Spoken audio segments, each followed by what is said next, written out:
Hello বন্ধুরা, সবাইকে স্বাগত জানাই স্টাডি সাকসেস কোচিং সেন্টারে। বন্ধুরা, আবারও চলে এসেছি আরেকটি খুবই গুরুত্বপূর্ণ জিকে ক্লাস নিয়ে। আমরা গত 5 দিন ধরে এসএসসি এমটিএসের ক্লাস করিয়েছি। এমটিএসের ক্লাস কিন্তু তোমাদের চলবে কন্টিনিউ। বলেছি একদম এক্সামের আগে পর্যন্ত তোমাদের প্রিভিয়াস ইয়ার এবং তারই সঙ্গে চ্যাপ্টার ওয়াইজ সমস্ত ধরনের জিকে কোশ্চেন কিন্তু আলোচনা করা হবে। এবং তারই সঙ্গে আমাদের এমটিএসের প্রাইভেট টেলিগ্রাম গ্রুপ করা হয়েছে। যারা আমাদের এমটিএসের পিডিএফগুলো পারচেজ করবে তাদেরকে এই প্রাইভেট টেলিগ্রাম গ্রুপে অ্যাড করানো হবে এবং সেখানে বিভিন্ন নোটস দেওয়া হবে। তো সেখানে ইতিমধ্যে নোটস দেওয়া হচ্ছে, ম্যাথ, রিজনিং এগুলোরও নোটস কিন্তু দেওয়া হচ্ছে।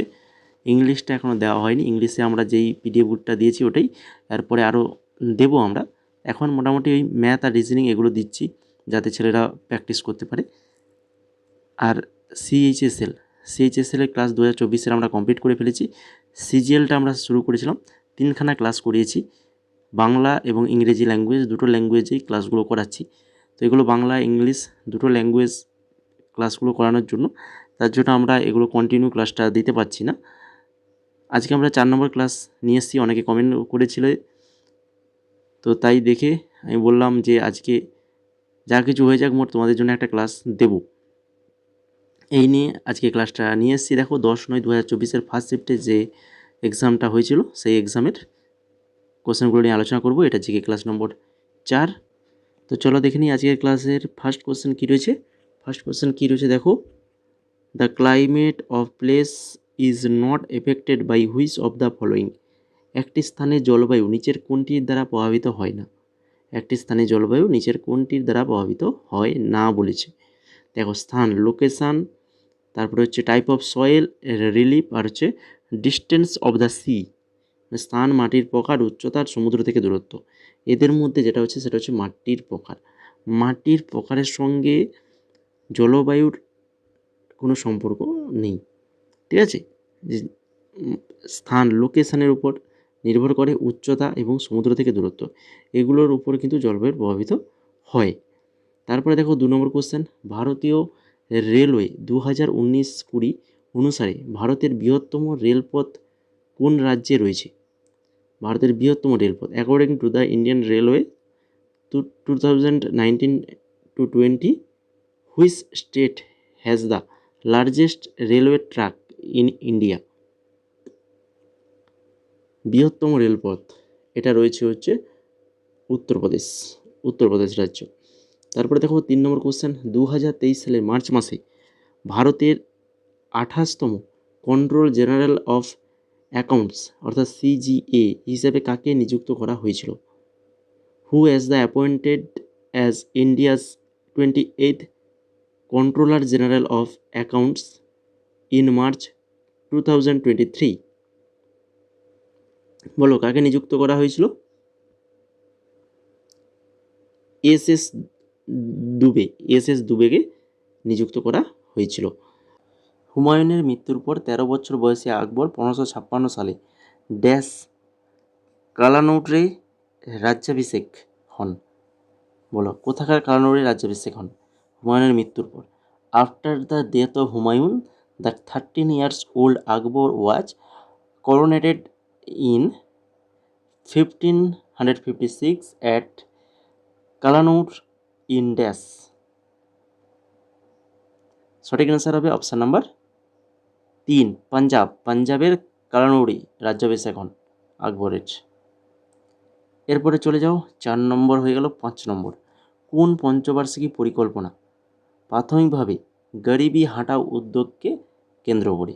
তো পঞ্চবার্ষিকী পরিকল্পনা থেকে কিন্তু কোশ্চেন কিন্তু তোমরা দেখতে পাবে সমস্ত এসএসসির সকল এক্সামে। আমি বারবার আগে বলে এসেছি, সিএইচএসএল ক্লাসের সময় বারবার বলেছি এবং তার সঙ্গে সিজিএলেও বলবো, এমটিএসের বেলাও বলবো। পঞ্চবার্ষিকী ভেরি ভেরি ইম্পর্টেন্ট তোমাদের জন্য।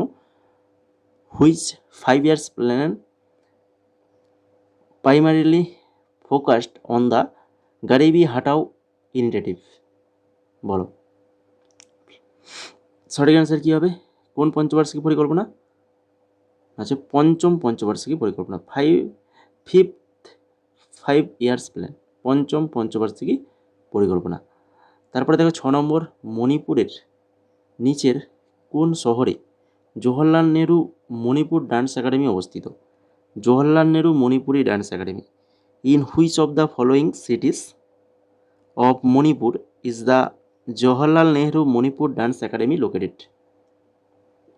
সঠিক অ্যান্সার হয়ে যাবে অপশান নাম্বার 2, ইম্ফল। মণিপুরের ইম্ফলে রয়েছে Jawaharlal Nehru Manipur dance academy.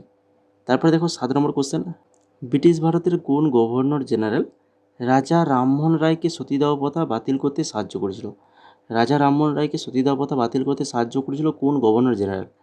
Which governor general of British India help Raja Rammohan Roy legally abolish the sati practice?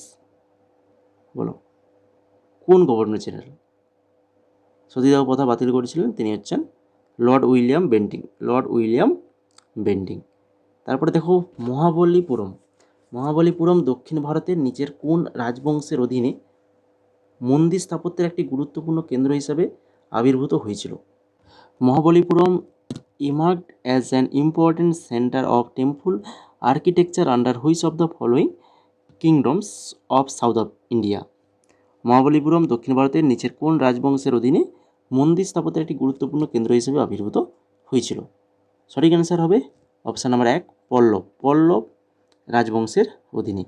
তারপরে 9 নম্বর কোশ্চেন, নিচের কোনটি FIH পুরুষদের হকি বিশ্বকাপ 2023-এর মাস্কট ছিল? Which of the following was the mascot of the FIH men's hockey world cup 2023? বলো, 2023 FIH পুরুষ হকি বিশ্বকাপ মাস্কট ছিল কি না হচ্ছে অলি? অলি ছিল। 2023 পুরুষ FIH হকি বিশ্বকাপ ছিল। পুরুষদের FIH আয়োজক মানে হকি বিশ্বকাপের 15তম সংস্করণ, আয়োজক দেশ ছিল হচ্ছে ভারত। আর শহর কোন শহরে হয়েছিল? ভুবনেশ্বর আর হচ্ছে রাউরকেল্লা। স্থান কলিঙ্গ হকি স্টেডিয়াম আর হচ্ছে বিরসা মুন্ডা আন্তর্জাতিক হকি স্টেডিয়াম, এই দুটো স্টেডিয়ামে হয়েছিল। চ্যাম্পিয়ন্স হয়েছিল জার্মানি, রানার্স আপ হয়েছিল বেলজিয়াম, আর তৃতীয় স্থানে ছিল নেদারল্যান্ডস।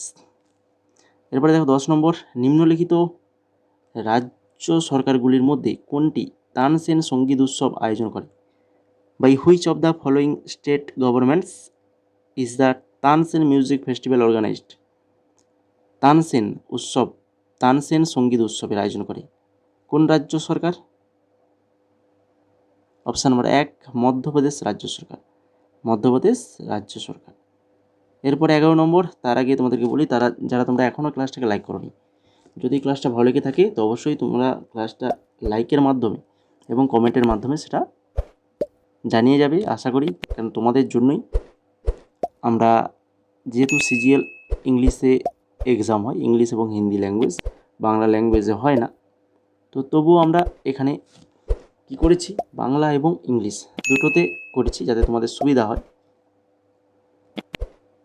তো সেটা তোমরা লাইক এবং কমেন্টের মাধ্যমে বুঝিয়ে দাও যে তোমাদের ক্লাসটা কতটা হেল্পফুল হচ্ছে, বলো।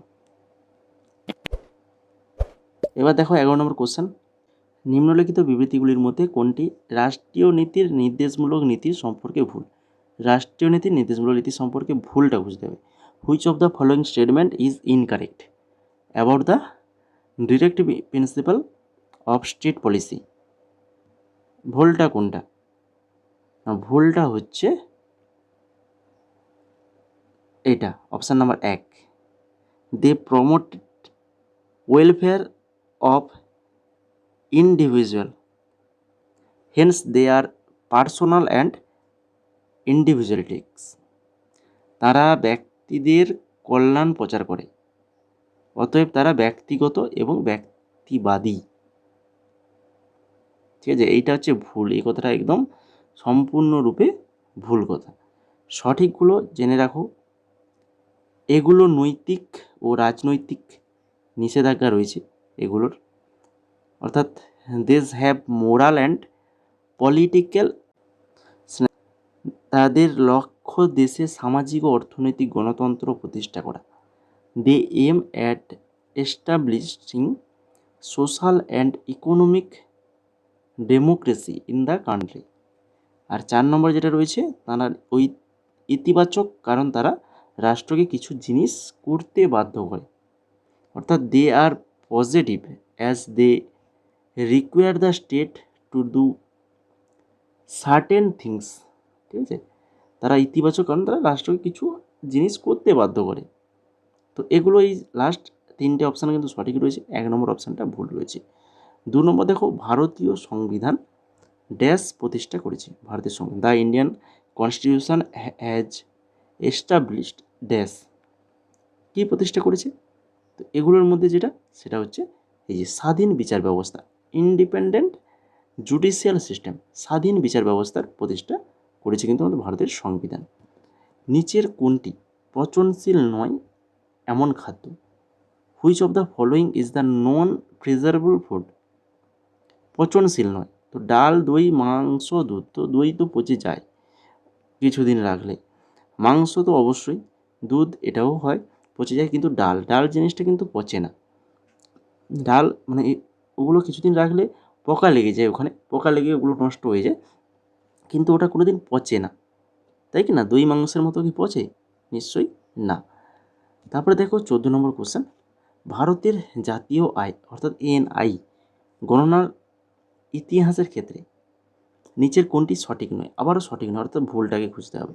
Which of the following is not correct with regard to the history of calculating national income in India? যেটা সঠিক নয় সেটা হচ্ছে কোনটা? না, সেটা হচ্ছে এটাও কিন্তু অপশান নাম্বার 1, এটা সঠিক নয়। দাদাভাই নৌরোজি ভারতীয় অর্থনীতিকে দুটি ভাগে ভাগ করেছেন, প্রাথমিক সেক্টর এবং সেকেন্ডারি সেক্টর। এই কথাটা ভুল, এটা সঠিক নয়। ঠিকগুলো কি সেগুলো একটু দেখে নাও। এনআই গণনার প্রথম প্রচেষ্টা দাদাভাই নৌরোজি করেছিলেন, একদম সঠিক। First attempt to compute NI was made by Dadabhai Naoroji. NI গণনা করার প্রথম সরকারি প্রচেষ্টা পিসি মহানবিশ করেছিলেন। First official attempt to compute NI was made by PC Mahalanobis. তারপর এনআই গণনার প্রথম বৈজ্ঞানিক পদ্ধতি ডাক্তার VKRB রাও ব্যবহার করেছিলেন। VKRB ব্যবহার করেছিলেন। First scientific method of compute NI used by doctor VKRB Rao. এই তিনটে কিন্তু একদম সঠিক। কোনটা সম্পর্কে? না হচ্ছে ভারতের জাতীয় আয় গণনার ইতিহাসের ক্ষেত্রে। 15 নম্বরে দেখো, হুয়ার্ডিয়া হ্যাপটেনিউরন যা বিপন্ন হয়ে পড়েছে, নিচের কোনটির একটি প্রজাতি? বলো, হুয়ার্ডিয়া হ্যাপটেনিউরন which was the become endangered is a basics of which of the following?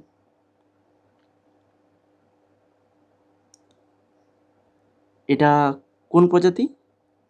না, এটা হচ্ছে ঘাস, একটা ঘাস প্রজাতি।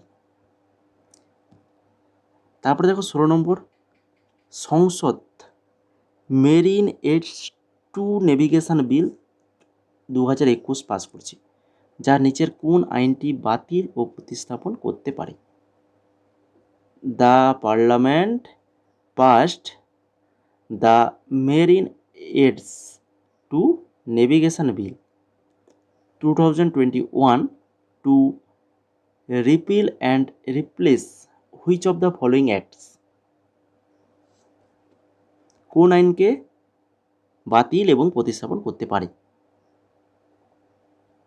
বাতিঘর আইন 1927, অর্থাৎ the light house act 1927, the light house act 1927। প্রথম এশিয়ান কাবাডি চ্যাম্পিয়নশিপ কবে অনুষ্ঠিত হয়? প্রথম এশিয়ান কাবাডি চ্যাম্পিয়নশিপ কবে অনুষ্ঠিত হয়? When was the first Asian kabaddi championship held? এটা হয়েছিল প্রথম 1980 সালে, 1980 সালে হয়েছিল। কোন সরকার 2022 সালে পণ্ডিত অনিন্দ্য চ্যাটার্জি নামে একজন বিশিষ্ট তালবিদকে বঙ্গবিভূষণ পুরস্কার দিয়ে সম্মানিত করেছেন? তো আমি এই রিসেন্ট একবার বঙ্গবিভূষণ নিয়ে ক্লাস করিয়েছি তোমাদের, বঙ্গবিভূষণ বলেছিলাম, সেখানে লাস্ট আমি ওই কথাটা বলেছিলাম যে এই বঙ্গবিভূষণ যেটা আমাদের পশ্চিমবঙ্গ সরকার দিয়ে থাকে, তাই কি না? লাস্ট আমি বলে পরের কোশ্চেনে গিয়েছিলাম, সেখানে আমরা কারা কারা পেয়েছিল সেটা আলোচনাও করে দিয়েছিলাম। Which government owned a distinguish percussionist named Pandit Anindya Chatterjee with the Bongo Vibhushan Award in 2022. ঠিক আছে, তো ইনি একজন তালবাদক অনিন্দ্য চ্যাটার্জি 2022-এ বঙ্গবিভূষণ পুরস্কার পেয়েছেন। 19 নম্বর কোশ্চেন দেখো, নিউল্যান্ড কোন মিউজিক্যাল নোটের হ্যালোজেন সহ ধাতু সিও এবং এনআই রেখেছে? বলো, in which musical note did Newland put the metals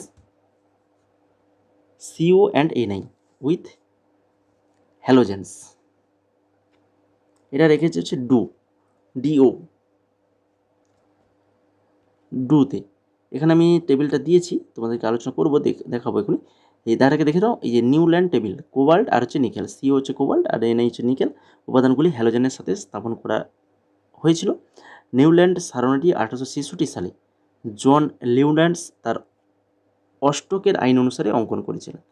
এই যে দেখতে পাচ্ছ, এই যে ডুর মধ্যে রয়েছে, দেখো কী কী রয়েছে ডুর মধ্যে। এই যে do, hydrogen, fluorine, chlorine, cobalt, nickel, তারপরে হচ্ছে বিআর, ব্রোমিন, এগুলো রয়েছে। এছাড়া আরও বাকিগুলো রয়েছে, এগুলো একটু তোমরা দেখে নেবে বা স্ক্রিনশট নিয়ে রাখতে পারো। তারপরে দেখো 20 নম্বর কোয়েশ্চেন, নিচের কোন স্থানটি 1917 সালে গান্ধী সত্যাগ্রহের সাথে সম্পর্কিত?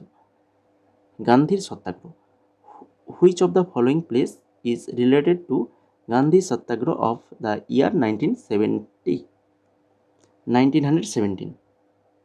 বলো, 1917 সালে চম্পারণ।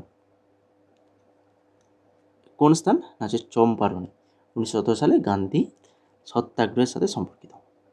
এরপরে 21 নম্বর কোশ্চেন, নিচের কোনটি ভৌগোলিকভাবে শ্রীলঙ্কার নিকটবর্তী? Which of the following is in geographical proximity to Sri Lanka? সঠিক অ্যান্সার শুধুমাত্র কারাইকাল, যেটা হচ্ছে শ্রীলঙ্কার নিকটবর্তী। তারপরে 22 নম্বর, একটি গরম প্লাটিনাম পৃষ্ঠে বায়বীয় অ্যামোনিয়াম পচন উচ্চ চাপে একটি ড্যাশ ক্রম বিক্রিয়া। এটা কি ক্রম বিক্রিয়া? The decomposition of gaseous ammonia on a hot platinum surface is a dash order reaction at high pressure. উচ্চ চাপে একটি ড্যাশ ক্রম বিক্রিয়া, শূন্য ক্রম বিক্রিয়া। কোন জীবগুলিকে অ্যাভেস হিসাবে শ্রেণীবদ্ধ করা হয়? Which organism are classified as aves? তো অ্যাভেস, এটা আগেও আলোচনা করেছি রিসেন্ট, পাখি নিয়ে আলোচনাকে অ্যাভেস বলা হয়। তারপরে দেখো 24 নম্বর, নিচের কোন উৎসব গুরু নানক দেবের জন্মবার্ষিকী হিসেবে পালিত হয়? গুরু নানকের জন্মবার্ষিকী, which of the following festivals is celebrated as the birth anniversary of Guru Nanak Dev? গুরু নানকের জন্মবার্ষিকী হিসেবে যে উৎসব পালন করা হয় সেটা হচ্ছে এই যে গুরুপুরব পালন করা হয়। তারপরে লাস্ট কোশ্চেন আছে ক্লাসের, 30 নভেম্বর 2022 তারিখে রাষ্ট্রপতি ভবনে অনুষ্ঠিত ভারতীয় ক্রীড়া ও অ্যাডভেঞ্চার পুরস্কার 2022 অনুষ্ঠানে কয়টি পুরস্কার দেওয়া হয়েছিল? How many awards were presented at the national sports and adventure awards 2022 ceremony held at Rashtrapati Bhavan on 30 November 2022? সঠিক অ্যান্সার কী হবে? না, সঠিক অ্যান্সার হচ্ছে অপশান নাম্বার 1, 44টি পুরস্কার দেওয়া হয়েছিল। তো এই ছিল মোট আজকের ক্লাসের 25খানা কোশ্চেন। তো যদি তোমাদের ক্লাসটা ভালো লেগে থাকে তো অবশ্যই বলবো ক্লাসটা লাইক, কমেন্ট এবং বন্ধুদের মাঝে শেয়ার। তারই সঙ্গে যদি চ্যানেল নতুন হয়ে থাকো, এই ধরনের গুরুত্বপূর্ণ জিকে ক্লাস পাওয়ার জন্য, SSC এক্সামের জন্য বা বিভিন্ন কম্পিটিটিভ এক্সামের জন্য, রেলওয়ে এক্সামের জন্য বা PSC আমাদের West Bengal public service commission, এই সকল এক্সামের জিকে ক্লাস পাওয়ার জন্য আমাদের এই চ্যানেলটাকে সাবস্ক্রাইব করে বেল আইকনে ক্লিক করে রাখো। এইরকমভাবে আমরা আগের যে ক্লাসগুলো করিয়েছি সেই ক্লাসগুলো তোমরা কিন্তু অবশ্যই দেখবে। 3খানা ক্লাস করিয়ে দিয়েছি বাংলা ইংরেজি ল্যাঙ্গুয়েজে। ফার্স্ট ক্লাসটা শুধুমাত্র বাংলাতে করা হয়েছিল, বাকি সেকেন্ড থার্ড দুটো ক্লাসই বাংলা ইংরেজি ল্যাঙ্গুয়েজে করা হয়েছে। ওগুলো দেখে নেবে। এবং রিসেন্ট আমাদের যে MTS ক্লাসটা হচ্ছে, MTSে আমরা 2024 যে এক্সাম হয়েছিল তারই প্রশ্নপত্র নিয়ে আলোচনা করছি এক্সট্রা ডিটেলস সহ। ওই ক্লাসগুলো কিন্তু তোমরা অবশ্যই দেখে যাবে, ভেরি ভেরি ইম্পর্টেন্ট। ওখানে তোমরা দেখতে পাবে আমরা যে এক্সট্রা নোটস আলোচনা করছি, সেখানে ক্লাসগুলো দেখলেই বুঝতে পারবে তোমাদের জন্য সিজিএলের জন্য ইম্পর্টেন্ট কি ইম্পর্টেন্ট নয়, সেগুলো দেখলেই বুঝতে পারবে। শুধুমাত্র আমার কথা মুখে শুনে নয়, তোমরা একটা ক্লাস দেখো, দেখলেই বুঝতে পারবে। আর তোমরা যারা SSC MTS সিজিএল এক্সাম দেবে, মানে MTS নিশ্চয়ই তোমরা ফর্ম ফিল আপ করেছো বা অনেকের করেছো, নিশ্চয়ই করেছো MTS এবং হাবিলদার। যারা করেছো তো তোমাদের জন্য আমরা এই 4খানা PDF বানিয়েছি। যদি তোমরা নিতে চাও তো এই নাম্বারে হোয়াটসঅ্যাপে হাই লিখে মেসেজ করো। আর এই PDFগুলো নিলে তোমাদের একটা প্রাইভেট টেলিগ্রাম গ্রুপে জয়েন করানো হবে। সেখানে সমস্ত কিছু আমাদের ফ্রি নোটস দেওয়া হবে সমস্ত সাবজেক্টে। 4খানা সাবজেক্ট, ম্যাথ, রিজনিং, জিকে এবং ইংলিশ, এগুলোর বাকি আর যে সকল নোটসগুলো প্রয়োজন তোমাদের, সেগুলো কিন্তু সমস্ত ফ্রিতে দেওয়া হবে এই PDFগুলো যদি তোমরা পারচেজ করো। CHSL-এরও PDF রয়েছে এখানে, তার মূল্যগুলো দেখতে পাচ্ছ PDFগুলো। MTS-এর ফুল কম্বো, যেটার প্রাইস পড়বে হচ্ছে 199, আর MTS জিকে 2019 থেকে 24, এটার প্রাইস পড়বে 149, আর শুধুমাত্র 2024-এর MTS জিকে 99। আর CHSL-এর যে প্রিভিয়াস ইয়ারের PDFটা রয়েছে এটার মূল্য পড়বে 49 টাকা। এখানে 2300 জিকে MCQ কিন্তু রয়েছে উইথ এক্সট্রা ডিটেলস। তো এগুলো যদি নিতে চাও তাহলে হোয়াটসঅ্যাপ নাম্বারে হাই লিখে মেসেজ করো।